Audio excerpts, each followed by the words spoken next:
कौन कहबे आज कौन पड़ा निश्चित रूपे देखंतु गतकाली पुरी रे जो प्रकार घटना घटी जड़े महिला सांबादिका जो प्रकार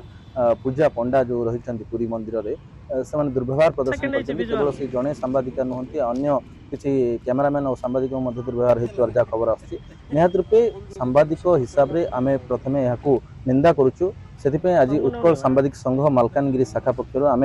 माननीय मुख्यमंत्री उद्देश्य एक दाबीपत्र प्रदान करुचु जिलापाल जरिया एवं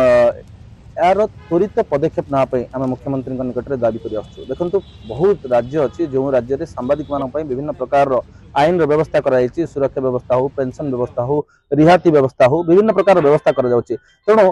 ओडिशा रे सही आईन कहीं लागू हम ना ओडिशा रे सब बेले सांबादिक माने एपरी अत्याचार सामना करुँच तेणु आम सरकार निकट में दाबी उपस्थापन करूँ गतकाल घटना को त्वरित रूपे से कार्यानुष्ठान नियंतु एवं आमर जो दाबी गुड़िक रही सांबादिक मानकर जो हक रही आमर न्याय्य दाबी रही से दाबी प्रति त्वरित दृष्टि नहीं मुख्यमंत्री